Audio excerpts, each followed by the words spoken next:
TV조선 취재기자들이 전하는 뉴스의 중심, 보도본부 한나인, 저는 신효섭입니다. 오늘의 핫 키워드부터 알아보겠습니다. 네, 첫 번째 키워드는 칼날 위 윤핵관입니다. 국민의힘 혁신위의 희생 요구에 신윤실세 장지현 의원 등이 완강하게 버티자 당내에선 혁신위 요구는 대통령 주문이라며 윤핵관이 해체 단계에 들어섰다는 주장까지 나왔습니다. 이뇨한 혁신위원장도 오늘 대통령 측으로부터 소신껏 거침없이 하라라는 메시지를 받았다고 밝혔습니다. 다음 키워드는 한동훈 비난 릴레이입니다. 송영길 전 민주당 대표가 한동훈 법무장관을 향해 막말 비난을 쏟아낸 것을 계기로 민주당 민형배, 유정주, 김용민 의원이 잇따라 한 장관에 대한 원색적인 비난 릴레이를 벌이고 있습니다. 한 장관은 민주당 막말은 나이 문제가 아니라고 맞받았습니다. 물증이 없네. 무슨 얘기일까요? 경찰이 배우 이선균 씨의 다리털 정밀 감정을 의뢰했지만 국과수가 마약 투약 감정 불가 판정을 내렸습니다. 앞서 진행된 간이 시약 검사와 모발 정밀 감정도 모두 음성이 나와서 곧 있을 다리털 2차 감정이 혐의 입증에 중요해졌습니다. 다음 키워드 지하철 다시 멈추나입니다. 서울 지하철 1, 8호선을 운영하는 민주노총 산하 서울교통공사 노조가 인력 감축 철회를 요구하며 22일부터 2차 총파업을 벌이겠다고 했습니다. 지난 9일과 10일 시한부 경고 파업을 했던 노조는 이번에는 무기한 파업을 예고했습니다. 다음 키워드는 또 자녀 학폭입니다. 합참의장에 지명된 김명수 후보자의 딸이 11년 전 중학생 시절 학교 폭력에 가담했다는 의혹이 불거지자 김 후보자는 모두 인정하고 사과했습니다. 야당은 오늘 국회 인사청문회에서 현 정부 고위공직자 가운데 벌써 4번째 자녀 학폭 의혹이 나왔다며 인사검증 실패를 주장했습니다. 마지막 키워드 사과와 교체입니다. 박민 KBS 사장이 대국민 기자회견을 열어 KBS가 전임 사장 시절 이른바 생태탕 의혹 등 불공정 편파 보도로 공정성과 신뢰를 훼손했다고 사과했습니다. 박 사장 취임 직후 메인 뉴스를 비롯해 주요 시사 프로그램 진행자가 대거 교체되자 언론노조 KBS 본부는 방송법 위반이라며 법적 대응을 예고했습니다. 첫 번째 이슈로 가보겠습니다. 영상부터 확인하시죠. 저는 샌프란시스코에서 열리는 에이펙 정상회의 참석을 위해 미국으로 출국할 예정입니다.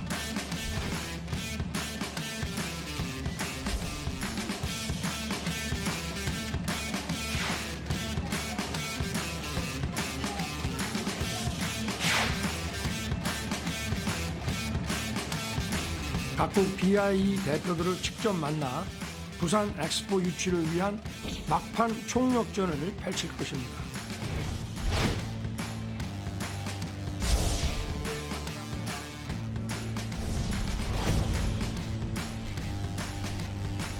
총선은 종합예술작품입니다.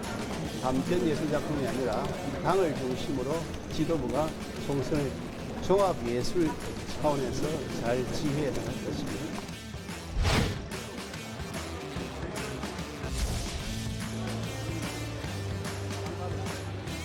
소신껏 생각껏 맡아서 임무를 좀 끝까지 우리 당과 우리가 필요한 거를 그냥 거침없이 해라.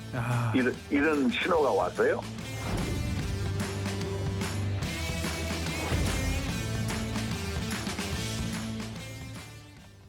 영상으로 보고 오신 것처럼 윤석열 대통령이 미국 샌프란시스코에서 열리는 아시아 태평양 경제협력체, 즉 에이펙 정상회의에 참석하기 위해서 오늘 출국합니다. 이번 방미에서 가장 관심을 모으는 건요, 역시 시진핑 중국 국가주석과의 정상회담 성사 여부, 바로 그겁니다. 시 주석은 현지 시각으로 오늘 열리는 미중 정상회담을 위해서 윤 대통령보다 먼저 지금 샌프란시스코에 도착했습니다. 네, 윤 대통령의 이번 방미 일정은요, 오늘부터 2박 4일로 초단기 실무 방문입니다. 에이펙은 이 미국과 중국, 호주 등 아시아 태평양 국가들의 이 경제 협력 증대를 위한 최대 협의 기구인데 2년마다 열립니다. 윤 대통령으로서는 이 취임 후 첫 참석인데요. 관련해 윤 대통령은 어제 국무회의에서 이번에도 1호 영업사원으로서 이 세일즈 외교를 이어가겠다라고 밝혔습니다. 들어보시겠습니다. 저는 세계 GDP의 60% 이상을 차지하는 회원국의 정상들이 한데 모이는 이번 회의에서 공급망 다변화와 무역 투자 확대와 같이 우리 경제에 실질적으로 보탬이 되는 협력 방안을 논의할 것입니다. 앵커 말씀하셨듯이 이번 에이펙에 시진핑 중국 국가주석이 참석하기 때문에 한중 정상회담 성사 여부에도 관심이 쏠리는데요. 회담이 열린다면 지난해 발리 정상회담 이후에 1년 만인데 북핵 대응 방안 등이 논의될지가 주목되고 있습니다. 또 한중회담이 열린다면 답보 상태인 중국과의 관계 개선 문제가 타개책을 찾을지도 관심인데 특히 우리나라가 올해 의장국으로서 개최를 추진하고 있는 한중일 3국 정상회의 재개도 힘을 받게 될 것으로 보입니다. 얼마 전 저희가 이제 윤 대통령의 연말 정상외교 일정 전해드렸었는데요. 말 그대로 강행군입니다. 윤 대통령 18일에 미국에서 돌아오면요. 하루만 서울에 머물고서 곧바로 20일부터는 영국 그리고 프랑스 순방길에 오릅니다. 28일 파리에서 엑스포 개최지 결정 1차 투표가 이루어지는데요. 이날을 앞두고서 대통령이 직접 부산 유치를 위한 막바지 총력 외교전에 나서는 겁니다. 네, 윤 대통령은 20일부터 시작하는 영국 국빈 방문 기간에 의회에서 영어로 연설을 하고요. 순학 영국 총리와 정상회담을 갖는 등 일정을 소화합니다. 또 영국의 명목상 국가 원수죠. 찰스 3세 국왕 주최로 국빈에 걸맞는 여러 행사에도 참석할 예정인데요. 황금마차 탑승 등 영국의 화려한 의전도 볼거리가 될 걸로 보입니다. 영국 일정을 마치고서는 곧바로 프랑스로 이동을 합니다. 2030 부산 엑스포 유치를 위한 막판 외교전에 직접 뛰어들 걸로 보입니다. 정상회교에 나서는 윤 대통령, 국내 정치 상황에 마음이 그리 편치만은 않을 듯합니다. 특히 국민의힘의 내부 사정이 좀 복잡하게 돌아가는 분위기인데요. 혁신위의 이른바 희생 요구에 대해서 지도부는 물론이고 특히 대통령의 복심으로까지 불리는 장제원 의원이 앞장서서 반기를 드는 그런 모양새이기 때문에 이른바 윤심의 개입 여부 등 앞으로 상황이 어떻게 전개될지 정말 초미의 관심사가 됐습니다. 인유한 혁신은 물러섬이 없죠. 이미 이제 저희가 전해드린 대로 이 혁신위는 압박 강도를 점점 높이고 있지만 이 희생 대상으로 거론되고 있는 의원들이 지역구 사수 의지를 드러내면서 갈등 조짐까지 보이고 있는 상황인데요. 특히 이 여권 안팎에서 주시하는 인물 바로 친윤 실세인 장제원 의원입니다. 지난 주말 지역 행사에서 관광버스까지 동원해가면서 대대적으로 새 과시를 하면서 이 혁신위의 험지 출마 요구를 사실상 거부한 데 이어서 이번에는 이 지역구 내 교회의 간증 자리에서 또 이 서울 출마 요구를 정면으로 반박했습니다. 그러면서 결국 이 친윤 핵심과 혁신위의 갈등과 대립이 본격화하는 게 아니냐라는 관측까지 불렀는데요. 장 의원의 목소리 들어보시겠습니다. 사상 노후 지역이 첨단과 행정이 어우러진 곳으로 변하고 있습니다. 그런데 서울 가래요. 저는 제 알량한 정치 인생 연장하면서 서울 가지 않겠습니다, 여러분. 그런 가운데 있겠습니다. 뭐가 두렵겠습니까? 뭐가 어렵겠습니까? 저는 그래서 눈치 안 보고 삽니다. 할 말 하고 삽니다. 아무리 권력자가 뭐라 해도 저는 제 할 말 하고 삽니다. 그래서 좀 많이 역풍도 맞지만은. 관련해서 여권 안팎에서는요, 지금 인유한 위원장이 이 용산하고 주파수를 맞춰서 혁신이 밀어붙이고 있다 이런 시각이 많습니다. 실제 저희가 이제 이 앞뒤 전후 사정 이렇게 좀 생각을 해보면요, 용산에서는요 지금까지 인 위원장이 내놓은 혁신안에 대해서 한 번도 제동을 걸거나 또 이의를 제기한 적이 없습니다. 이런 전제에서 대표적 윤핵관으로 꼽히는 장제원 의원이 연일 혁신위 방침에 어깃장을 놓는 그런 상황이 계속되니까 일부에서는 이거 윤핵관이 사실상 없어지는 단계에 들어선 거 아니냐, 지금 이런 주장까지 나오고 있습니다. 네, 여당 내 비주류인 하태경 의원 얘기입니다. 어제 한 라디오에서 하 의원이 윤핵관이 사실상 없어지는 단계에 왔다면서요. 당내 친윤과 지도부 등이 혁신위의 희생 요구에 반응하지 않고 있는 것에 대해 대통령이 머리가 아프실 거다. 당내 다수의 중론은 대통령 주문이라는 것, 이렇게 얘기를 했는데 들어보시겠습니다. 소위 윤핵관 없애라는 거 아닙니까? 네. 뭐 사실상 없어지는 단계에 왔었죠. 그렇게. 그래서 저는 대통령하고 어리를 지키지 않을까 생각이 됐는데 전 대통령이 많이 머리가 아프실 것 같아요. 왜냐하면 예. 소위 이제 대통령을 사랑하면 내려놓으라. 그러니까 인용한 혁신위원장이 그 얘기를 했잖아요. 그래서 저도 혁신위원장 개인 생각인지 대통령의 어떤 마음이 들어 있는 건지 예. 이제 유심히 봤는데 제 결론뿐만 아니라 당내 다수 중론은 대통령 주문이다. 그러니까 하태경 의원은요, 이제 본인뿐만이 아니고 당내 다수의 중론이다 이러면서 결국 혁신위의 이 험지 출마 권고, 이건 사실상 대통령 뜻이다. 그런데 장제원 의원이 누구도 아닌 장제원 의원이 이를 지금 거부하고 있는 거다 이렇게 주장하고 있는 겁니다. 네, 실제로 조선일보 등 보도에 따르면요. 당 내에선 지난달 강서구청장 선거 참패 이후 윤 대통령이 윤핵관으로부터의 독립을 좀 결심했다 이런 분석이 나오고 있다고 합니다. 지난 1년 반의 국정 지지율 및 선거 참패 이후 현 여권의 모습이 결국 윤핵관의 성적표라는 거거든요. 관련해서 당 관계자는 윤핵관들 스스로도 화합을 못하고 여러 세력으로 갈라진 자승자박 측면도 있다라고 했다고 합니다. 또 당 내부에서는 이미 윤핵관과 거리를 두면서 윤핵관에 대한 희생 요구가 나오는 그런 상황이라고 하는데요. 한 초선 의원은 지금 친윤그룹에 들어가면 오히려 희생 대상으로 지목만 된다. 과거엔 친윤 핵심들이 이 초선들을 몰고 다녔지만 최근에는 그런 모습이 확연히 줄었다라고 했다고 합니다. 같은 맥락에서 오늘 인유한 위원장이 아주 중요한 발언을 했습니다. 사실상 윤심은 나한테 있다 이렇게 공개 선언한 거나 마찬가지입니다. 그러니까 지도부와 친윤 의원들이 혁신위와 이 다른 방향으로 달려가는 분위기에서 인 위원장이요 오늘 이렇게 밝혔습니다. 대통령 측으로부터 소신껏 거침없이 임무를 하라는 그런 신호가 왔다라고 밝힌 건데요. 먼저 그 목소리부터 들어보시겠습니다. 대통령을 사실은 거침없는 얘기하려고 한 열흘 전에 제가 좀 여러 사람 통해서 뵙고 싶다고 그랬는데 대통령에 직접으로 연락 온 건 아니고요. 돌아서 온 말씀이 만나면 오해 소지가 너무 크다. 그래서 그냥 지금 하고 있는 거를 그냥 소신껏 생각껏 맡아서 임무를 좀 끝까지 그렇게 우리 당과 우리가 필요한 거를 그냥 거침없이 해라. 이런 신호가 와서요. 지적할 것 지적하고 아주 긍정적으로 개입을 하지 않겠다. 전혀. 인 위원장 혁신위 요구에 꿈쩍도 하지 않는 중진들한테요. 12월 초 이런 결단 시점을 구체적으로 제시하기도 했습니다. 이게 어떻게 보면 압박이면서도 또 동시에 그때까지 시간 여유도 주는 일종의 화전양면 전략으로도 볼 수 있겠습니다. 그러니까 어제 이제 제주를 찾았던 인유한 위원장이 기자들을 만나서 그 시점에 대해서 언급을 했는데, 그러니까 12월 초까지 이 국회 일정과 할 일이 많으니까 조금 기다려야 한다면서 이 험지 출마 혹은 불출마 수용의 마지노선을 12월로 제시를 한 겁니다. 목소리 이어서 들어보시겠습니다. 중진 불출마에 대해서 이제 시간을 좀 줘야 된다 이렇게 말씀하고 계신데 언제까지가 마지노선이라고 보고 계십니까? 국회 일정이 아마 12월 초까지 국회 일정이 할 일들이 많으니까요. 조금 기다려야죠.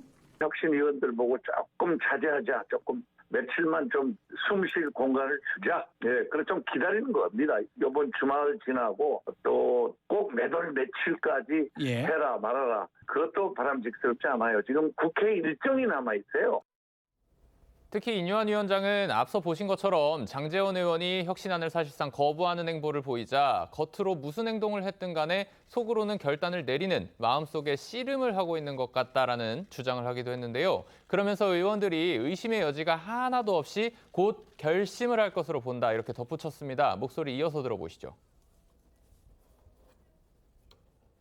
개개인 한 사람 한 사람 지금까지 처음서부터 제가 절대로 지명을 안 했어요. 뭐 지명한 것처럼 또 그것도 잘못 나간 보도인데 뭐 누가 됐든 간 지금 제가 보기에 겉으로 무슨 행동을 했든 간 속으로는 지금 굉장히 결단을 내리는 그 마음속에 씨름을 하고 있는 것 같아요. 그러니까 이제 결국 개개인 어떤 의원들이 곧 결심을 할 것이다 이렇게 보시는 거군요. 난 뭐 의심의 여지가 하나도 없어요.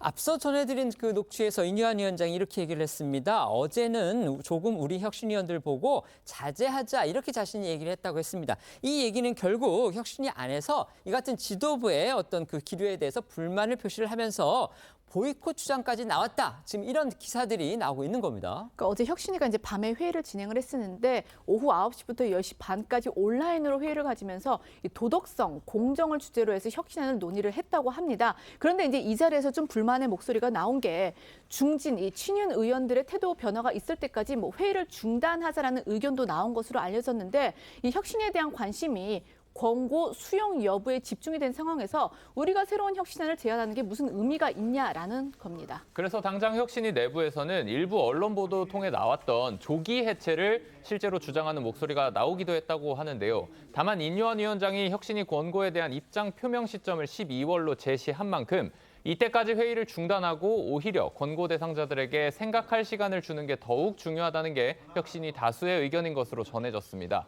어제 회의에서는 험지 출마 내지는 불출마 요구를 공시간건으로 의결하는 방향으로도 의견이 모아진 것도 파악이 됐는데요. 의결 시점은 이 혁신위 활동이 종료되는 12월 중순 직전이 될 걸로 보이는데 그동안의 권고사항에 머물렀던 제안이 공시간건이 된다면 희생 당사자들이 느끼는 부담은 더욱 커질 전망입니다. 이처럼 혁신위가 이제 이 희생안을 권고가 아니고 제안으로 이렇게 안건으로 올리면요. 결국 이거를 확정해서 해야 되는 거는 지도부의 몫입니다. 최고위원회가 이제 의결을 해야 되는 건데 그 최고위원회의를 주재하는 사람이 바로 김기현 당대표입니다.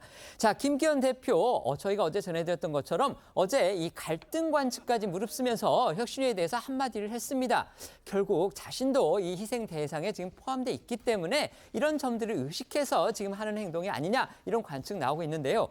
어제 내놨던 혁신위에 대한 경고성 발언 다시 한번 소개해 주시죠. 네, 김기현 대표는 어제 구미시 박정희 전 대통령 생가에 방문을 했는데요.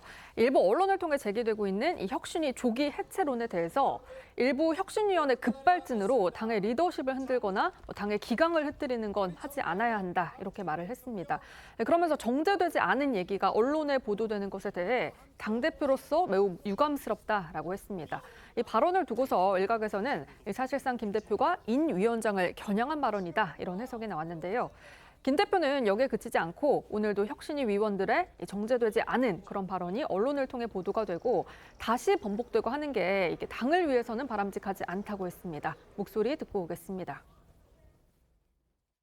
질서 있는 개혁을 통해서 당을 혁신하도록 권한이 부여된 것인데 일부 위원의 급발진으로 당의 리더십을 흔들거나 당의 기강을 흩뜨려뜨리는 것은 아마 하지 않아야 될 것이라고 생각하고요.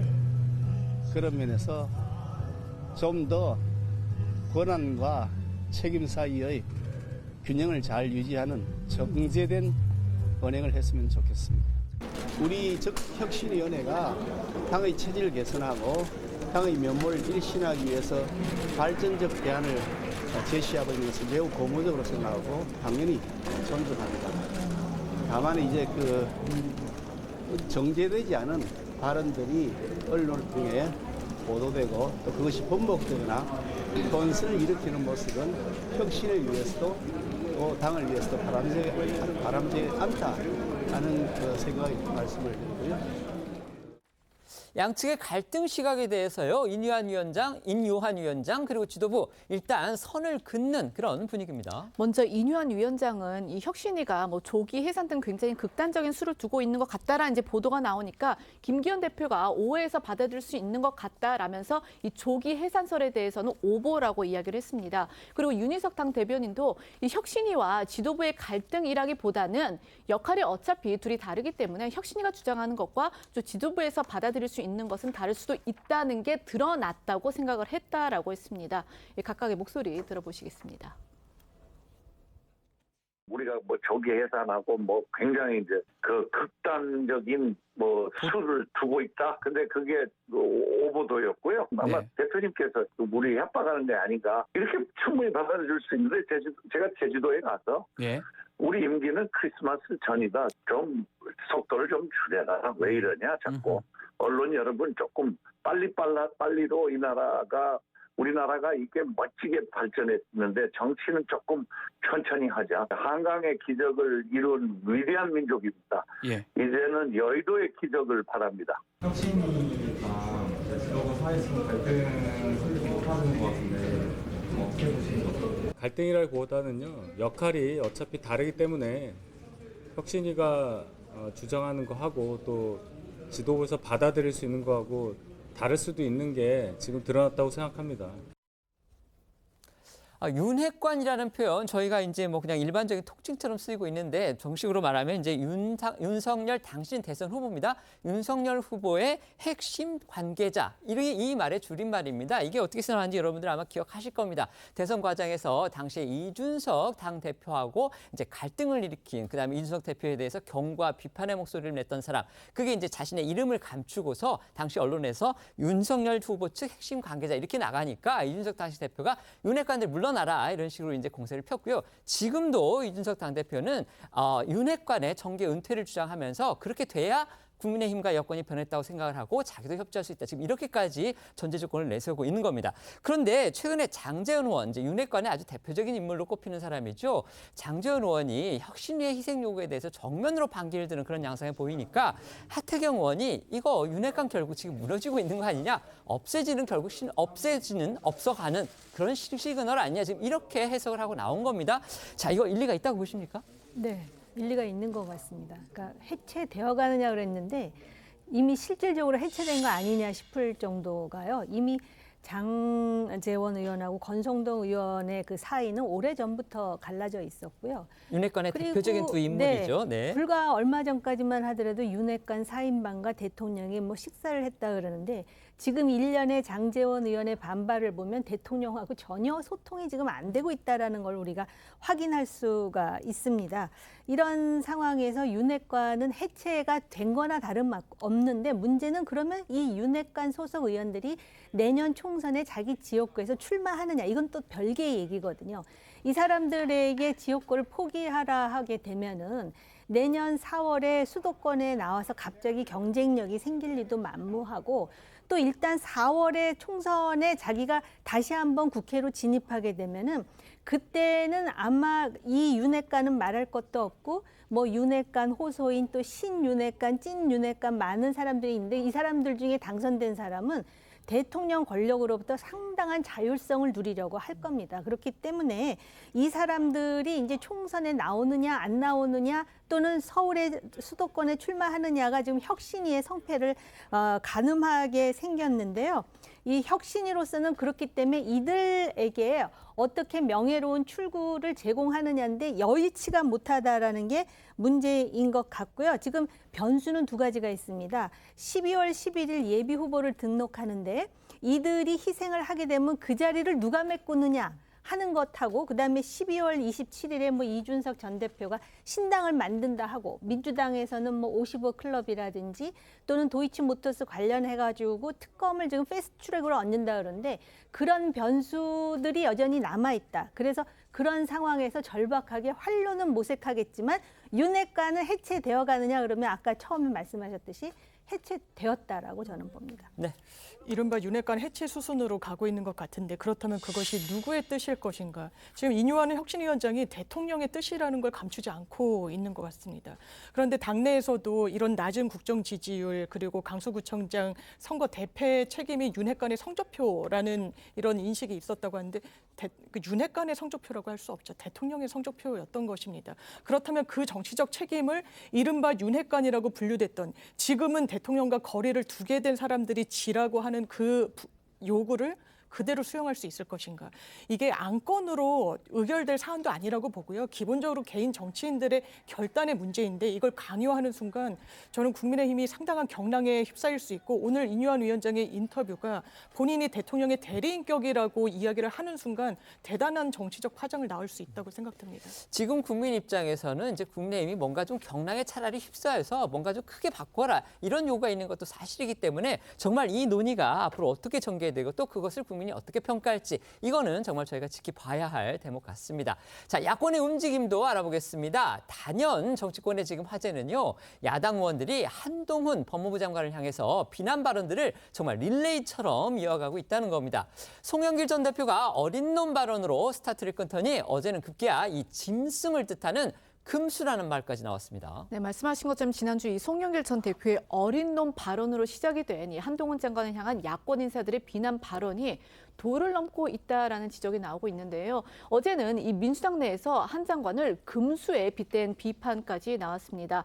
이 강경파 초선 모임인 철험회 소속 김용민 의원이 본인의 SNS에 이 한동훈 장관이 이 민주당에 잇따른 이 탄핵 추진을 비판했다라는 그런 내용의 언론 기사를 공유를 하면서 금도를 지키지 못하면 금수다. 한동훈은 민주주의를 파괴하는 금수의 입으로 결국 윤석열 대통령을 물 것이다라는 글을 올린 겁니다. 김용민 의원 기억하실 겁니다. 지난달 이제 국회 시정연설을 위해서 윤석열 대통령이 국회를 방문을 했죠. 그러면서 마치고 나서 이제 인사를 했는데 김용민 의원이 자기는 대통령한테 이제 그만두셔야죠. 이렇게 약간 탄핵을 하야를 촉구하는 듯한 그런 말을 한 것으로 스스로 밝혀서 논란을 또 일으켰습니다. 네, 하지만 뭐 당시에도 민주당 강성 지지자들 사이에서는 이제 김 의원을 좀 칭찬하고 옹호하는 그런 발언들이 있었었는데 김 의원이 어제 이 올린 글에도 역시 한 장관을 탄핵하라라는 등 이 야권 지지자들로 추정되는 네티즌들의 댓글이 이어지고 있습니다. 앞서 전해드린 대로 한 장관을 향한 야권 인사들의 이러한 막말성 비판은 지난주 송영길 전 대표 출판 기념회에서 시작이 됐습니다. 당시 송 전 대표가 한 장관을 향해 어리고 건방지다, 물병을 머리에 던져버리고 싶다라는 격한 발언 쏟아냈고요. 이에 한 장관이 송 전 대표 같은 사람들이 어릴 때 운동권을 했다는 걸로 정치를 수십 년간 후지게 만들어왔다라고 맞받아치니까 전남대 운동권 출신인 민주당 민영배 의원, 철험회 소속인 유정주, 김용민 의원 등이 한 장관을 비난하는 데 가세한 겁니다. 자, 송영길 전 대표 역시도 이 한 장관을 향한 비난 지금 계속 연일하고 있습니다. 그렇습니다. 지난주 출판 기념회부터 어제 라디오 인터뷰까지 한 장관을 향한 송 전 대표의 발언들 들어보시죠. 이런 건방진 놈이 어디가 있습니까? 이 어린 놈이 와가지고 이런 걸 그대로 놔둬야 되겠습니까? 이게 내가 이 물병 있으면 던져버리고 싶은데 말이야. 후지게 법무부 장관을 하고 있고 수사도 후지게 하고 있고 한동훈 장관이 나보다 나이가 10살이 더 어린데 검사를 하셔가지고 재산이 43억이고 타워팰리스에 살고 계십니다. 한동훈 장관 사법고시 하나 합격했다는 이유로 땀을 흘려 일을 해봤습니까? 뭘 해봤습니까? 송영길 전 대표 자꾸 이제 나이를 언급하면서 건방지다, 뭘 해봤냐 이렇게 지금 비판을 하는 겁니다. 그런데 한동훈 장관한테 이제 너라고 또 말한 유정주 의원은요, 한 장관보다 2살이 또 어리다고 합니다. 네, 민주당 유정주 의원은요, 송 전 대표 같은 사람들이 정치를 후지게 만들었다라는 한 장관의 발언에 정치를 후지게 만드는 너라면서 한때는 살짝 신기했고 그 다음엔 구토났다라는 글을 올렸었죠. 그런데 유 의원 한 장관보다 2살 어린 48살입니다.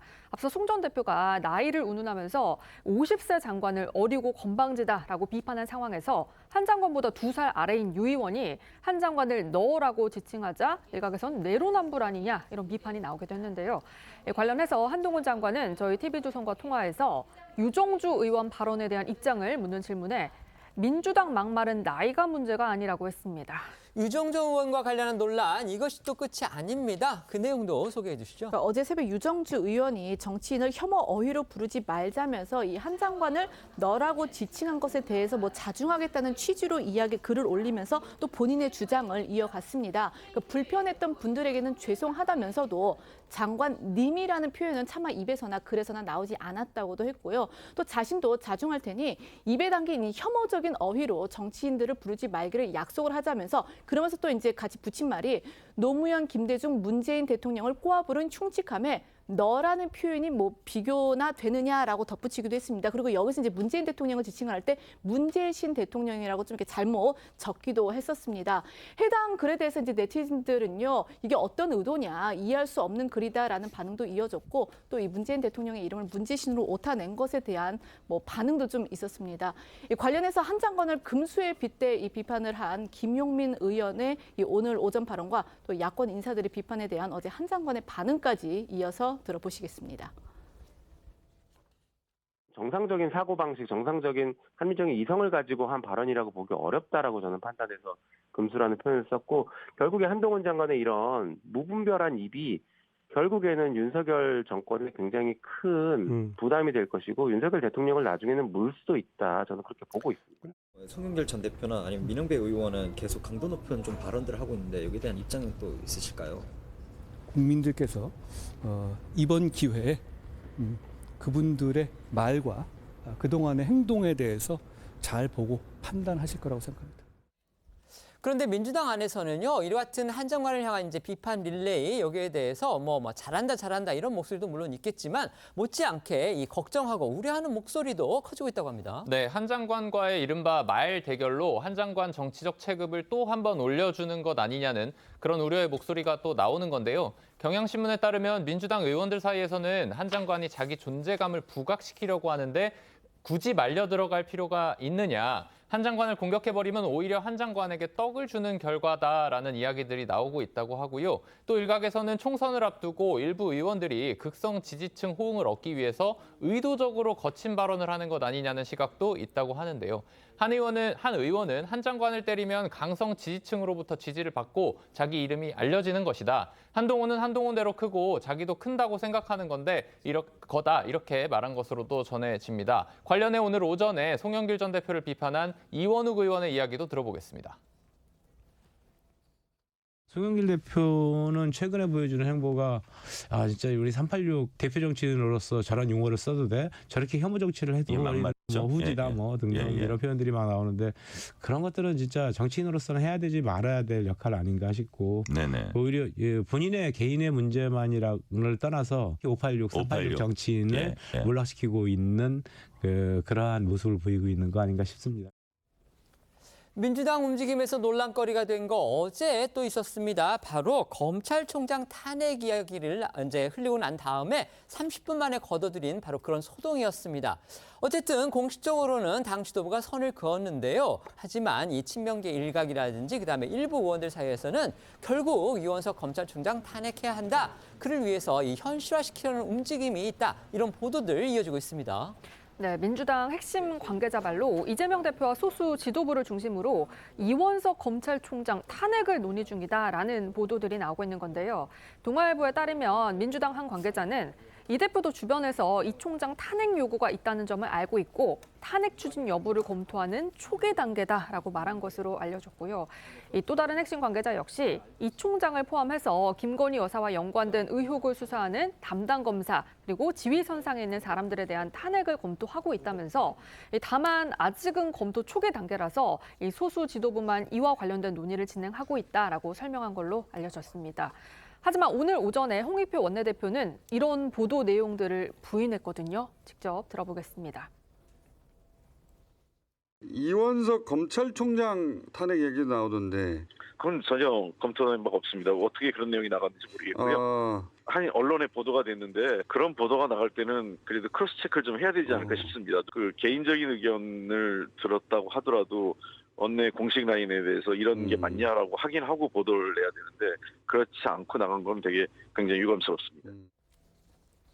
결국 홍익표 원내대표는 이제 개인이 어떤 의견을 냈는데 그걸 좀 제대로 확인을 하지 않은 건 결국 언론의 책임이다. 결국 언론 보도에 대해서 또 유감을 표했군요. 그러니까 일단 뭐 민주당 지도부는 어쨌든 뭐 선을 이렇게 긋고는 있습니다. 하지만 이제 민주당이 이 총장을 정조준하고 이제 나선 배경을 두고는 이제 이런 해석들이 나오는데 내년 4월 총선을 앞두고 검찰과의 대립각을 부각해서 지지층을 결집하려는 것. 또 하나는 이 대표에 대한 추가 사법 리스크를 방어해야 한다는 그런 위기감이 이런데 이제 반영된 것이 아니냐라는 해석이 나오고 있는 겁니다. 관련해서 이 대표와 가까운 한 민주당 관계자는 동아일보에 사실 타겟은 한동훈 법무부 장관이어야 하는데 한 장관이 이 검사 지휘권을 갖고 있는 것이 아니고 또 탄핵 명분도 부족을 하다면서 그러니까 이제 이 검찰총장이라도 탄핵해야 하는 거 아니냐라는 요구가 나오고 있다라고 말한 것으로도 전해집니다. 그러니까 한동훈 장관 탄핵은 좀 어려워지니까 결국 이원석 검찰총장이라도 탄핵하자 이런 요구가 나온다는 거군요. 그러니까 또 친명계 일각에서는 이 대표를 겨냥한 이 추가 구속영장 청구 가능성이 사라지지 않고 있는데 손을 놓고 있을 수만은 없다라는 취지의 말도 나왔다고 하는데요. 관련해서 어제 한 장관의 발언도 다시 한번 들어보시겠습니다. 민주당은 이제 정말 하루에 한 명씩 탄핵 추진하는 것 같습니다. 어차피 더불어민주당은 자기들이 추진하는 그런 탄핵들이 인용될 가능성 없다고 생각하면서도 총선 이후에 기각될 테니 남는 장사라는 정치적 계산으로 탄핵 남발하는 거 아닙니까? 만약에 법무부가 자유민주주의를 파괴했다는 이유로 더불어민주당에 대한 위헌정당 심판을 청구하면 어떨 것 같습니까? 더불어민주당이 말한 이원석 검찰총장 탄핵이나 저에 대한 탄핵보다 과연 더불어민주당에 대한 위헌정당 심판이 헌법재판소에서 인용될 가능성이 더 낮다고 보십니까? 제가 어제도 저 영상 보면서 한동훈 장관이 이제 즉석에서 얘기를 하지 않고 저렇게 입장문을 준비해 와서 읽었다. 그거 눈길을 끈다 말씀을 드렸는데 아니나 다를까 기사를 보니까요. 한 장관이 저렇게 이제 준비한 입장문을 꺼내서 읽은 거 취임 이후에 처음이었다고 합니다. 예, 법무부 관계자들 사이에서는 한 장관이 그만큼 이 민주당이 검사들에 이어 검찰총장 탄핵까지 거론하는 상황을 중대하게 받아들인 것이다. 이런 해석이 나오고 있고요. 검찰 내부에서도 민주당이 김건희 여사 수사 지연 등의 이유로 이 총장 탄핵을 검토한 것을 두고 앞뒤가 맞지 않는다. 이런 반응이 나오고 있다고 합니다. 국민일보에 따르면 한 검찰 관계자는 전 정부에서 검찰총장 지휘권을 박탈해 총장이 수사에 관여할 수 없다. 탄핵을 검토한다면 앞뒤가 맞지 않는 일이다. 이렇게 말한 것으로도 전해졌습니다. 다만 당사자인 이 총장은 어제 오전 관련 보고를 받고 별다른 말 없이 웃기만 했고 따로 공식 입장을 낼 필요는 없다는 지시를 했다고 알려졌습니다. 민주당은 앞서 탄핵소추안을 발의했던 이정섭, 손준성 검사에 이어서 추가로 검사 2명을 더 탄핵하겠다라고 나서고 있습니다. 지난번에 의총 등에서 이제 일부 당내 이견이 나왔다고 합니다. 그래서 탄핵안 발의를 보류했던 사람들이 있죠. 바로 검사 2명인데 이 검사 2명에 대해서도 다시 탄핵안 소추 이걸 논의하기로 했다는 겁니다. 네, 여기에 대해서 민주당 검사 범죄 대응 TF 소속 민영배 의원은요. 중앙일보에 이 당초 TF에서 검사 4명을 탄핵하기로 결론냈고 의원총회 동의도 얻었는데 의총에서 2명만 먼저 올리자라는 절충 의견이 나와서 이걸 따랐던 거라면서 결과적으로 탄핵이 안 됐으니 이번엔 4명을 한 번에 처리할 가능성이 커졌다고 했는데요. 여기에 지난 주말 민주당 검찰 독재정치 탄압 대책위원회가 윤석열 대통령 처가 보위검사로 규정하면서 실명과 얼굴을 공개한 2명의 검사 역시 추가 탄핵 대상으로 거론되는 그런 상황인데요.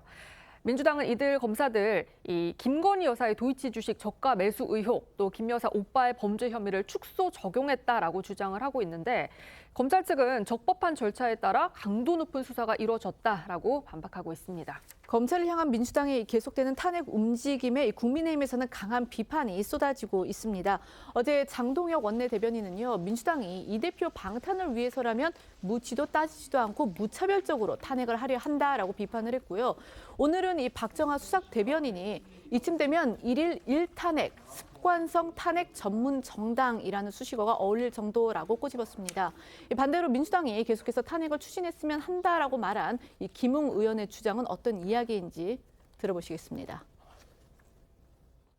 결국은 우리 당 전체로 봤을 때는 민주당이 저런 탄핵 자꾸 나와서 주는 거는 정말 가뭄 속의 단비 같은 행동입니다. 극히 예외적으로 쓸 수 있는 수단을 이틀에 한 번씩 이렇게 꺼내드는 건 이건 비정상이라는 뜻이거든요. 자기 당의 당대표는 그렇게 막 어마어마하게 그렇게 기소돼 있는데 그런 당에서 지금 뭐 기소된 걸로 가지고 탄핵을 하겠다? 그건 확실히 비정상이라는 것을 보여주기 때문에 야당 심판의 포지션도 어느 정도 생길 겁니다. 이 탄핵 때문에.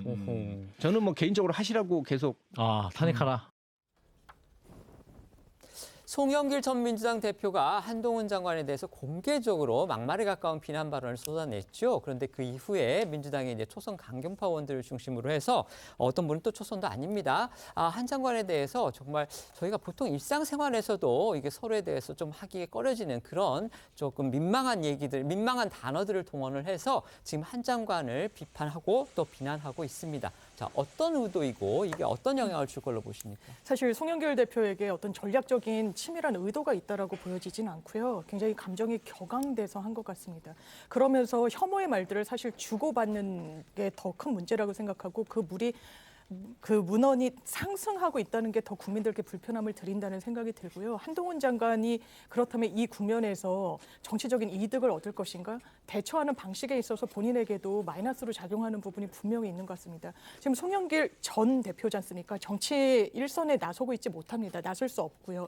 그런데 이 한동훈 장관은 미래 차세대 지도자로 계속해서 언급이 되는데 이런 민주당의 이른바 발언에 대해서 눈에는 눈, 이에는 이의 식으로 대응한다. 이게 본인도 정치적인 확장성을 가져가는 데는 상당히 좀 협소하구나 이 한 단면을 보여주는 것 같습니다. 네.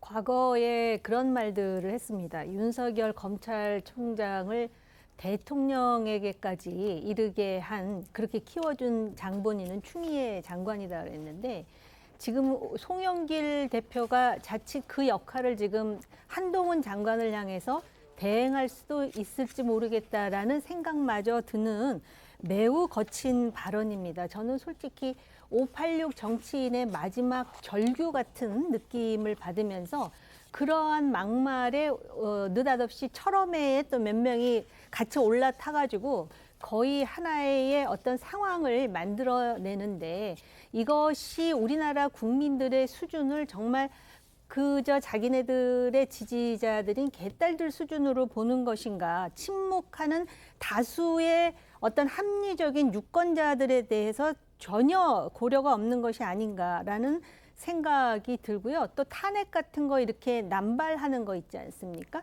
이것을 보면은 그 얼마나 아직까지도 민주당이 이재명 대표의 방탄에 지금 매몰되어 있는지, 왜냐하면 지금 검사들을 대상으로 지금 탄핵을 하겠다라면서 검사들을 타겟으로 삼는 것인데 이들에게 심리적 정치적 압박을 가해가지고 사법 리스크를 어떤 식으로든 좀 줄여보겠다. 근데 홍익표 대표는 이런 것에 대해서 모른다 그러는데 그 윗선은 과연 모르는지, 아니면은 지금 이것이 소위 내년 총선을 앞두고 공천에 절박한 의원들이 1년에 충성 경쟁을 하는 것인지, 이거는 좀 따져봐야 되겠지만은 민주당이 점수를 이런 식으로 지금 그 깎아 먹고 있다는 데서 그 우리나라의 어떤 그 정당이 한 당이라도 좀 제대로 이렇게 진화가 되지 못하는 그런 하나의 딜레마를 그대로 노정시키고 있다, 이렇게 생각이 됩니다. 민주당과 검찰의 신경전이 연일 고조되고 있는 상황에서요. 이재명 데스크는 재판 리스크에 여전히 시달리고 있습니다. 어제는 대장동 사건 등에 대한 재판에 출석을 했는데요. 1시간 정도 만에 아주 일찍 끝났다고 합니다. 네, 이재명 대표가 어제 오전 이 대장동 등과 관련한 배임 뇌물 혐의 재판에 출석을 했는데 어제는 이 대장동 의혹 등의 이 핵심 관계자 바로 유동규 전 본부장이 증인으로 출석을 할 예정이었습니다. 그런데 유 전 본부장이 어제 오전 이 재판부에 불출석을 통보를 했다고 하는데 이유는 건강 문제로 알려졌습니다. 채널A 보도에 따르면 유 전 본부장이 당일 아침에 운전하던 도중 이 급작스럽게 두통을 호소해서 이 재판부의 양해를 구했다며 불출석 사유를 밝혔다, 이렇게 전했습니다. 그러니까 이제 애초 어제 재판은 이 검찰이 유 전 본부장을 신문할 예정이었는데 유 전 본부장이 갑작스럽게 이제 불출석하게 되면서 재판은 모레로 밀리게 된 겁니다. 대신 이제 재판부와 검찰 그리고 피고인 이재명 대표와 정진산 전 실장 측 변호인이 이 향후 재판 진행에 대한 방향성을 1시간가량 논의를 한 뒤에 마무리를 했다고 합니다. 그런데요, 이 대표 측 유동규 전 본부장이 출석하지 않은 것에 대해서 강하게 항의를 했답니다. 심지어 이 과태료 부과해달라, 이런 주장도 했다고 해요. 예, 이 대표 측은 증인 사이에 형평성 문제가 있는 만큼 유동규 전 본부장이 건강 문제로 인한 진단서를 제출한 게 아니라면 과태료를 부과해야 한다고 재판부에 요청했는데요. 이번에 과태료를 부과하고 다음 기일에 출석하면 이것을 취소해달라는 겁니다. 형사소송법에 이런 규정이 있나 봅니다. 소환장을 송달받은 증인이 이제 정당한 사유 없이 출석하지 않을 경우에 500만 원 이하의 과태료를 부과할 수 있다, 이런 규정이 있다고 합니다. 예, 하지만 재판부는 유 전 본부장이 이 재판에 증인으로 10번 이상 나와야 한다며 과태료 부과는 적절치 않다고 판단한 것으로 전해졌고요. 이 대표 측의 요청을 받아들이지는 않았는데 다만 유 전 본부장의 불출석이 반복될 경우에 재판부가 이를 검토해보겠다고 했습니다. 이재명 대표와 유동규 전 본부장은 앞서 진행됐던 재판들에서도 이 대표가 증인으로 출석한 유 전 본부장을 직접 신문하는 등 이 충돌이 있었고요. 공개적으로 서로 다른 주장을 내놓으면서 공방을 벌이기도 했는데요. 앞서 나왔던 이 대표와 유 전 본부장의 목소리도 이어서 들어보시겠습니다. 제가 정말 가까이 하는 참모는 동규 이렇게 표현되는 사람은 아닙니다. 미안하지만. 정진상 나 김용 딱 만나서 우리 의형 잡시다. 그리고 한 분의 주권을 모십시다. 그리고 이제 그 뜻은 이제 이재명한테도 전달이 됐고. 궁박한 처지의 관련자들의 바뀐 진술, 번복된 진술 외에 어떤 범죄 증거도 발견할 수 없었습니다. 이 사건의 본질은 뭐냐면 자기가 돈을 받았는지 안 받았는지 아니겠습니까? 왜 자꾸 극단적 선택을 하겠습니까? 이게 검찰의 과도한 압박 수사 때문에 생긴 일이지 이재명 때문입니까? 본인이 좀 책임질 건 책임져야 되는데 본인은 항상 뒤로 물러나 있으니까 이분도 좀 책임질 것은 책임을 져서. 이재명 대표 측은 어제 재판에서요. 지난주 재판에서 이제 유동규 전 본부장이 법정 증언을 했는데 그 내용의 일부도 문제를 삼았다고 합니다. 이거 왜 그런 건가요? 네, 지난 7일 있었던 재판에서 검찰은 증인으로 출석한 유동규 전 본부장을 신문을 했거든요. 유 전 본부장은 이 대표가 경기지사이던 시절 선거법 위반 혐의로 재판을 받을 때 정진상 전 실장이 검찰 출신의 변호사가 필요하다면서 최재경 전 청와대 민정수석한테 연락을 해보라라고 했다고 증언을 했고요. 최 전 수석을 통해서 A 변호사를 소개를 받았고 당시 이 대표의 사법 리스크에 대응하기 위한 메신저 법조방에도 참여했다고 증언을 했습니다. 하지만 이 대표 측은 일주일이 지난 어제 재판에서 지난 재판 때 나온 유 전 본부장의 이런 증언이 이 공소사실과는 무관한 내용이다라면서 문제를 제기하고 나섰고요. 유 전 본부장의 법적 증언을 조서에서 삭제해달라라고 요청을 했습니다. 이 대표 측은 그러면서 이 검찰의 증인신문 방식에도 문제를 제기를 했습니다. 그러니까 이 대표 측의 주장은 이렇습니다. 증인신문을 통해서 이 사건과 관련 없는 내용을 캐내고 검찰이 결국은 이 사건 재판으로 다른 사건을 수사하려고 한다. 결국 이 공판정을 수사 장소로 활용하고 있다. 이렇게 이제 주장을 한 겁니다. 그러면서 이는 공판 중심주의에 위배되고 또 피고인의 반대 신문권도 침해한다라고 덧붙였습니다. 좀 더 이걸 상세히 설명을 드리면요. 최재경 이제 전 수석 같은 경우에 이른바 50억 클럽으로 지금 수사의 대상에 올라 있는 그런 인물이죠. 그러니까 지금 이재명 대표 측에서는 50억 클럽 수사는 다른 데에서 얘기를 해야지 왜 여기 이 재판에 와가지고서 그 50억 클럽과 관련된 부분 그런 내용을 갖다 사실상 수사하는 그런 용도로 이 증언을 활용을 하느냐 그런 식으로 검사가 진행하면 안 된다. 지금 이렇게 항변을 한 겁니다. 그런데 이 부분에 대해서 검찰 측도 곧바로 반박을 했다고 하죠. 네, 맞습니다. 검찰은요, 이 지난번 증인신문 내용은 정진상 피고인과 유동규 증인에 대한 증거인멸 교사와 관련이 된 내용이다라고 반박하고 나섰고요. 또 주변 인물의 이 증거인멸과 허위 진술 교사 도피 정황을 설명하기 위한 질문으로서 이 조서에서 삭제될 필요가 없다 이렇게 이제 주장을 했다고 알려졌습니다. 양측의 공방이 거세지니까 재판부는 서로를 모욕하지 말라 이러면서 좀 중재에 나서기도 했고요. 재판부는 이 조서가 정리되는 시점에 다시 문제를 정확히 지적하면 내부 검토를 해보겠다라는 입장을 밝혔다고 합니다. 자, 이 대표가 맞닥뜨리고 있는 사법 리스크 하나 둘이 아니죠. 그런데 그중에서 지금 가장 현실적이고 또 위험한 요소로 지목되는 거 바로 위증교사 혐의 재판입니다. 재판부가 대장동 등의 재판과 별도로 이 재판을 진행하기로 하면서 과연 이 재판 얼마나 신속하게 진행돼서 결론이 내려질지 지금 여기에 온통 관심이 쏠리고 있는 건데요.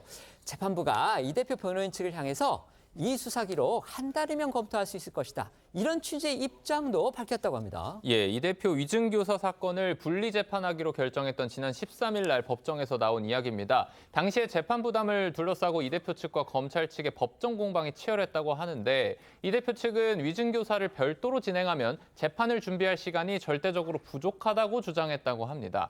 하지만 검찰은 이 대표 위증교사 사건에 선임된 변호사 중에 2명이 과거 이 대표의 선거법 재판도 담당을 했는데 대부분의 기록은 이 대표의 과거 선거법 재판 기록과 중복이 된다라는 설명을 했고요. 새로 추가된 기록은 이 대표의 요청을 받고 직접 위증을 한 혐의를 받고 있는 공동 피고인 김모 씨 그리고 이 대표의 검사 사칭 혐의에 가담했던 KBS PD의 진술뿐이다 이렇게 맞섰다고 합니다. KBS PD는 저희가 몇 차례 녹취도 전해드렸는데 이제 이재명 대표가 결국 모든 일의 중심에 있었다 이제 이런 식으로 공개적으로 주장을 했던 인물이죠. 재판부 결국 검찰 손을 들어줬다고 합니다. 네, 재판부는 위증교사를 분리 재판하더라도 변호인들한테 부담이 될 거라고 생각하지 않는다면서 이 대표 측 주장을 받아들이지 않았고요. 위증교사 수사 기록이 6건인데 이 변호인이 한 달 정도면 검토하실 수 있을 것 같다라고 덧붙였다고 합니다.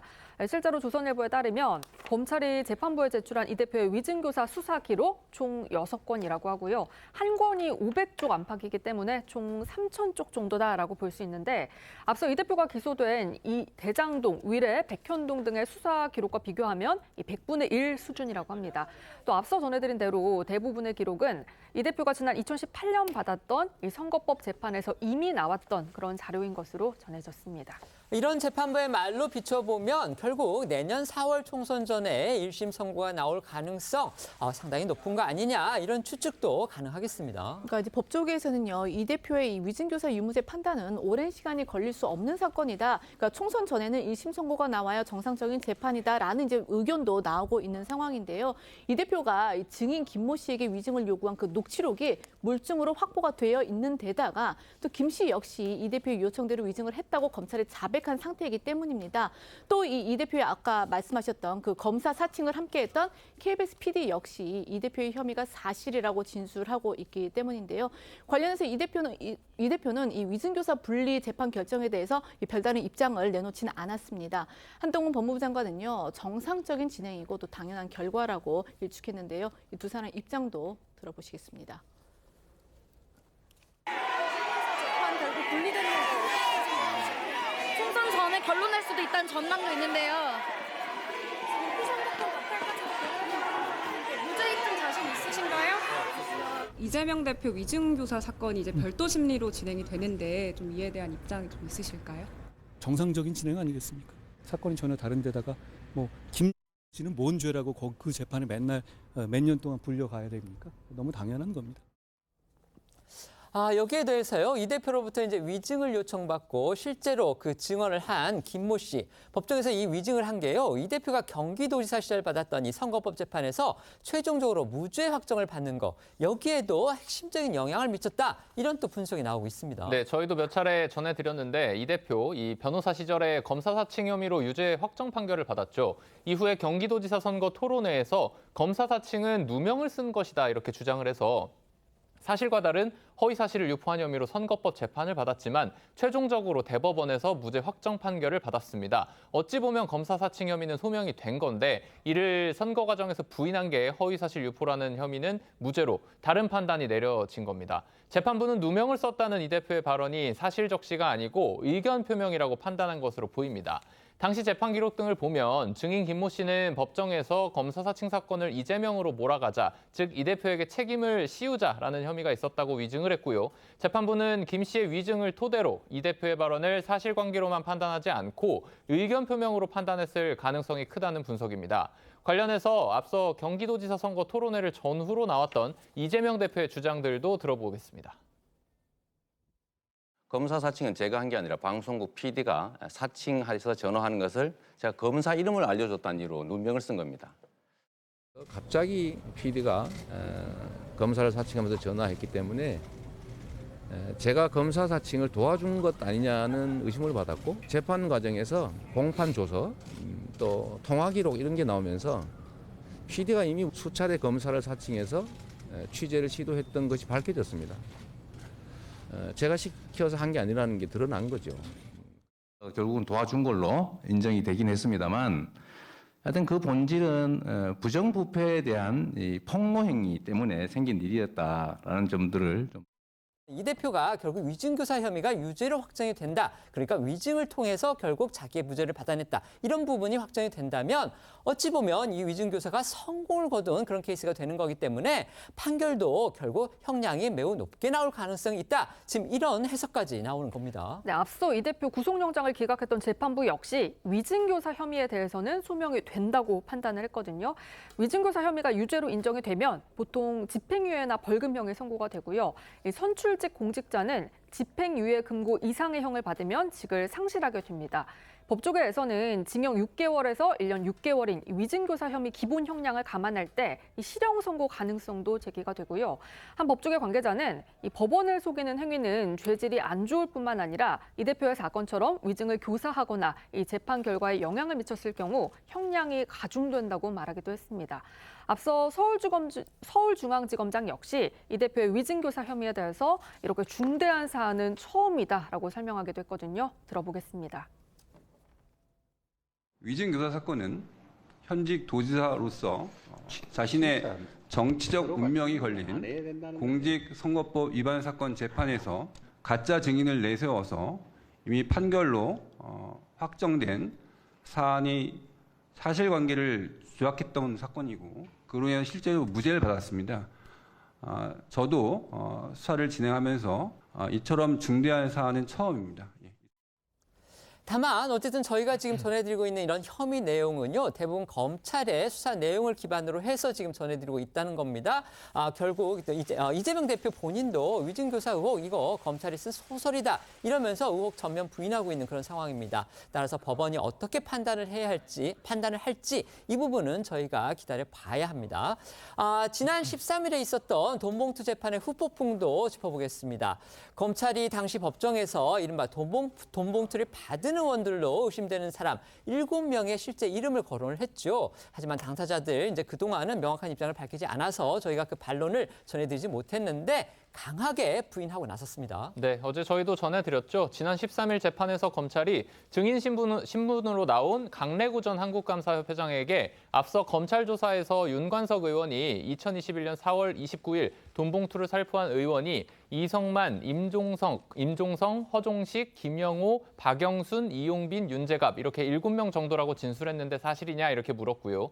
강 전 협회장은 너무 조심스러운 입장이라 그분들이 맞는지 정확한 기억은 없다면서 신중한 태도를 보였는데요. 이 중에 김영호, 박영순 의원은 어제 입장문을 통해서 어떠한 금품도 수수한 사실이 없다고 의혹을 전면 부인했고요. 악의적이고 일방적인 검찰의 주장이 언론을 통해 그대로 보도되고 있다. 심각한 명예훼손에 대해 분명하게 책임을 묻겠다고 경고하고 나섰습니다.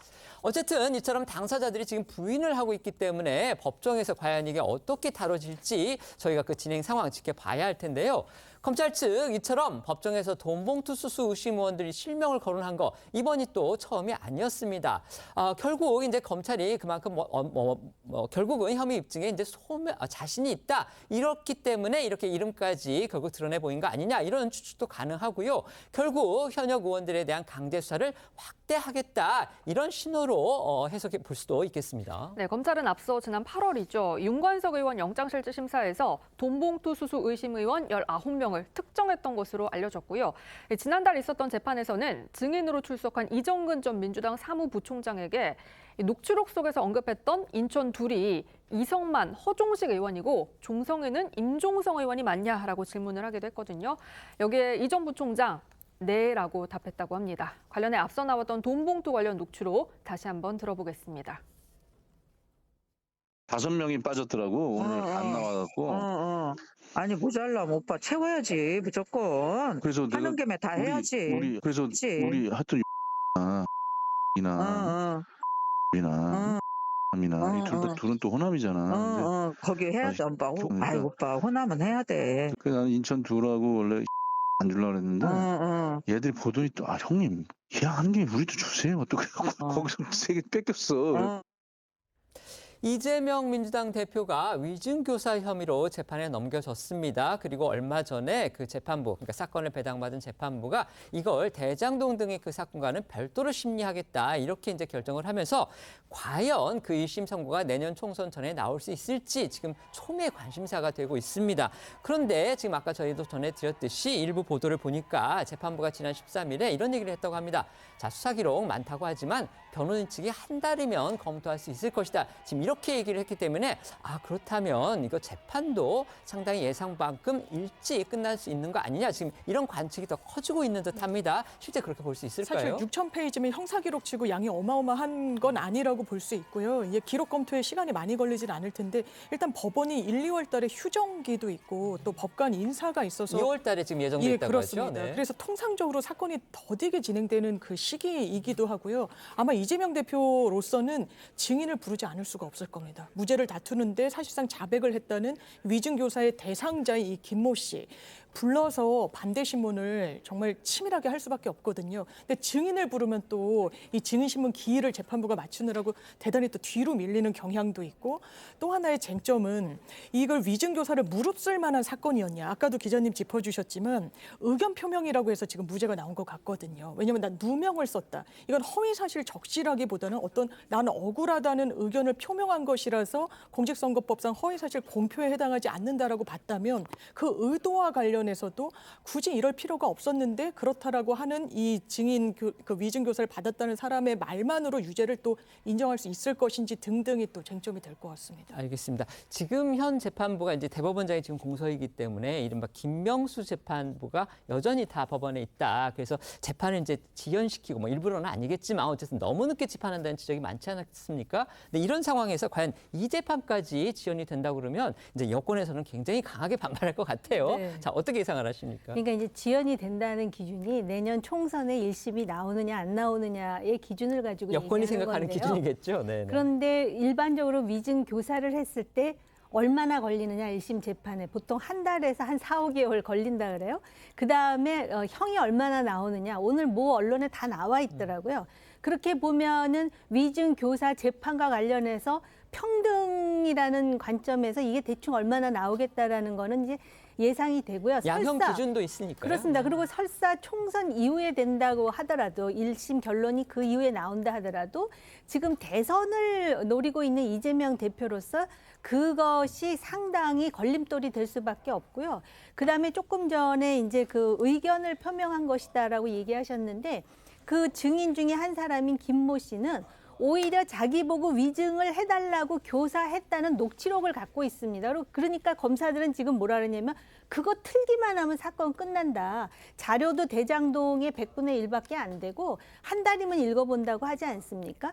근데 만약에 그리고 지난번에 구속영장 심사에서 이거 자체는 혐의가 소명된다라고 또 판사가 얘기했기 때문에 이재명 대표로서는 상당히 신경이 쓸 거라고 생각이 듭니다. 네. 지금부터는 어쩌다 이런 일이 코너로 이어가겠습니다.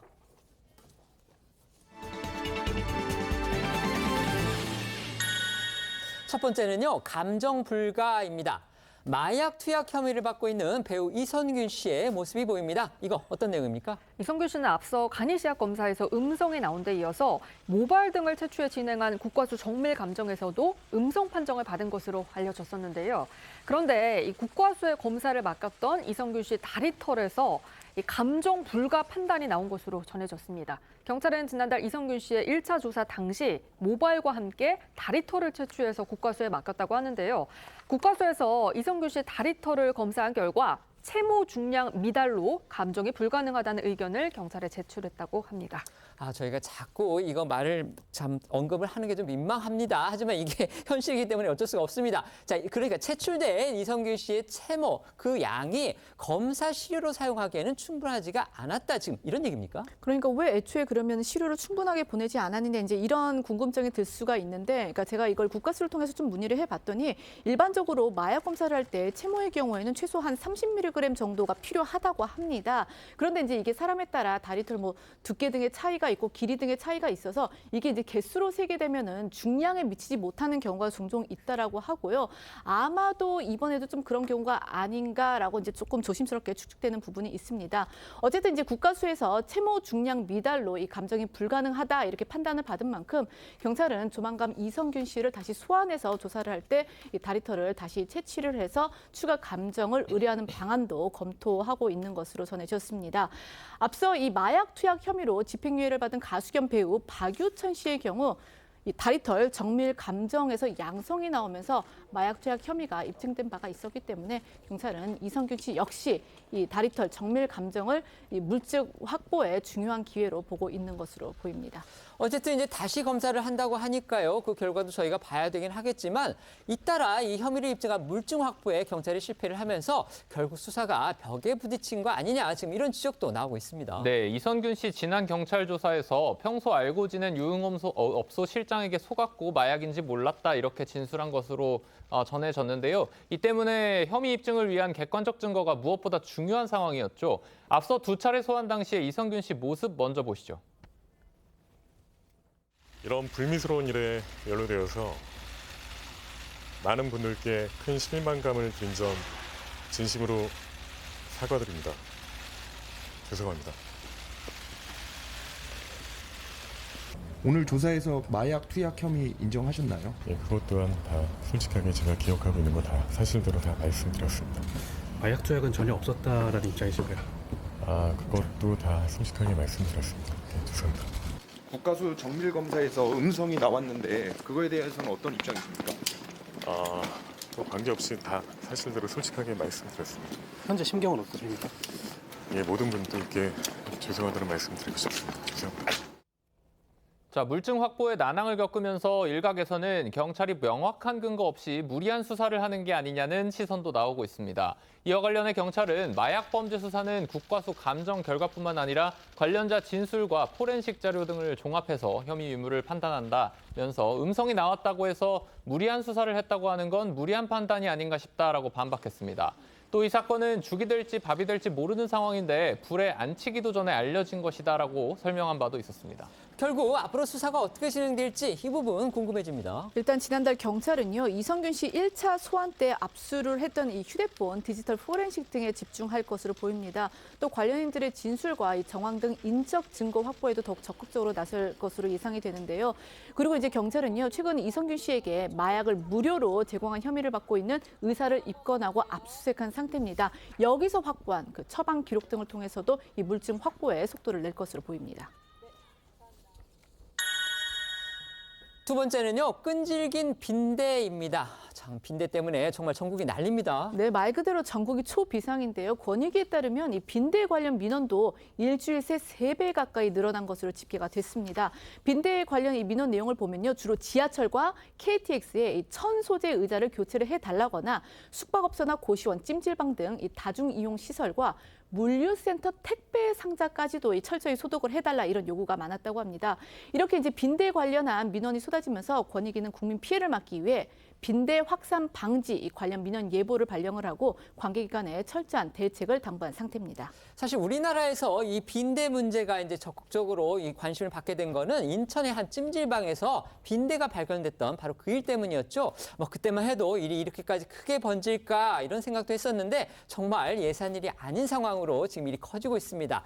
한 달 넘게 방제 작업을 진행을 하고서도 빈대 박멸에 실패한 지금 그런 사례까지 있다고 해요. 네, 인천의 한 중학교인데요. 지난달 6일 교실에서 빈대를 발견하고 한 달 넘게 해충 방제 작업을 펼쳤는데 이달 9일에 또다시 빈대가 발견된 것으로 전해졌습니다. 빈대는 주로 어두운 장소나 벽의 틈새 등에서 숨어 살면서 정말 끈질긴 생명력을 가진 걸로 유명하거든요. 장기간의 살충제 살포로 오히려 내성이 생기는 바람에 박멸을 더 어렵게 한 거 아니냐라는 관측이 나오고 있습니다. 인천교육청은 이번 일을 참고 삼아서 다음 달 8일까지 4주간 이 빈대 집중 점검과 특별 방제 기간을 운영할 계획이라고 합니다. 이런 빈대가 정말 집에서 나오면 어떡하나 걱정하시는 분들 많을 겁니다. 벌써부터 그런 상황 생각하면 막막해집니다. 정말 끔찍한 일입니다. 전문가들은 일단 빈대를 박멸하려면 일반 살충제보다는 70도 이상의 뜨거운 물에 침대보나 옷감 등을 빨아야 한다고 입을 모으고 있습니다. 또 건조기에서 2시간 이상 열을 쬐어주면 빈대 박멸에 도움이 된다고도 하는데요. 만약 세탁할 수 없는 곳에 빈대가 살고 있다면 고열 스팀을 해당 위치에 분사하는 것도 좋다고 합니다. 전문가 얘기를 좀 더 들어보시죠. 스팀으로 죽이는 거랑 청소기로 빨아들이는 거랑 그런 걸 먼저 하고 상호 보완적으로 살충제에 너무 의존하면 안 돼요. 그런가 하면요, 최근 들어 이 빈대가 나타났다 이런 지역들이 지금 늘어나고 있습니다. 결국 온라인상에 빈대 현황판까지 등장하는 그런 시점이 됐습니다. 이게 이제 뭐 웃자고 하는 게 아니라 정말로 이 구체적인 정보를 담은 빈대 지도입니다. 이 블록체인 관련 업무를 하고 있는 20대 직장인이 빈대 출몰지를 확인할 수 있는 사이트를 만든 건데요. 이 빈대 보드라는 이름의 이 사이트에는요, 빈대 출몰 횟수는 물론이고 출몰 지역과 관련한 기사 또 이 빈대 지역 지도와 함께 지역별 출몰 일자 등의 이제 구체적인 정보를 제공하고 있습니다. 이 사이트 제작자는 이런 이제 빈대보드를 제작하게 된 이유에 대해서 자신은 벌레에 굉장히 민감한 체질인데 뉴스를 보고서 불안한 마음이 들었다. 직접 빈대 출몰에 관한 정보를 모아봐야겠다라고 생각을 했다라고 이야기를 했습니다. 또 빈대 제로를 목표로 시작을 했기 때문에 빈대가 없어지면 사이트 운영도 종료할 예정이라고 합니다. 세 번째는요, 일탈 끝 외출 금지입니다. 말 그대로 국민 귀염둥이로 떠오른 바로 푸바오의 모습이 보입니다. 그런데 푸바오한테 도대체 어떤 일이 벌어진 겁니까? 네, 그제 예기치 못한 이 푸바오의 장난 때문에 동물원의 일대에 소동이 벌어졌다고 하는데요. 이 야외 방사장에서 놀던 장난꾸러기 푸바오가 월담을 시도를 한 겁니다. 당시 푸바오는 이 야외 방사장 주위를 둘러싼 이 낮은 담을 좀 넘어갔고 이 바깥에 있는 관상용으로 심어져 있던 대나무도 좀 휘젓기도 하고 또 그동안 가보지 못했던 구역까지 이곳저곳 탐험하고 다녔다고 하는데요.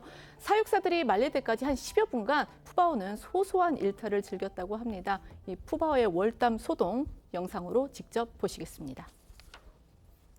꼭 숨어라 머리카락 보일라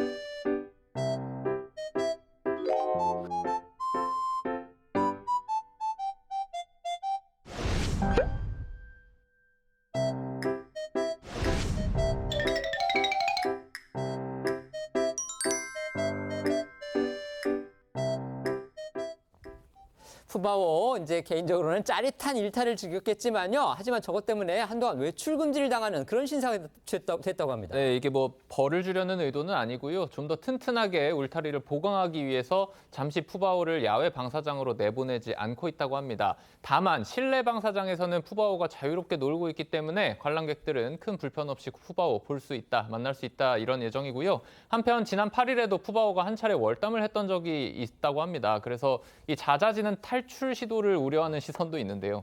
동물원 측에서는 워낙에 푸바오가 장난꾸러기고 여기저기에 관심이 많은 시기라 그런 것 같다라고 전했습니다. 푸바오 뒤를 이어서 이제 새로운 낙꽃으로 떠오른 쌍둥이가 있죠. 그 쌍둥이 동생들의 근황도 전해주시죠. 네, 쌍둥이 판다 후이바오와 루이바오는요, 요즘 엄마 아이바오에게 맡겨서 자연 포육을 하고 있는데요. 이제 생후 넉 달이 되면서 몸무게가 7kg을 넘어섰고요. 스스로 배변 활동을 할 수 있을 정도로 건강하게 성장한 상태입니다. 또 요즘엔 쌍둥이들의 하체가 발달하면서 걸음마에도 부쩍 힘이 붙었다고 하는데요. 그래서 요즘은 사육사 할아버지들 따라다니는 껌딱지가 됐다고 합니다. 이 쌍둥이 후이, 루이의 근황 영상으로 보겠습니다.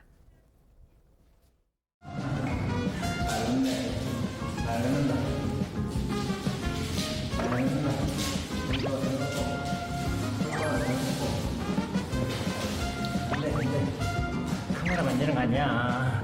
자, 카메라 보시겠어요? 자, 안녕하세요. 루이바오예요. 루이바오. 루이바오예요. 반갑습니다. 안녕하세요. 뭐 들으시는데요? 카메라.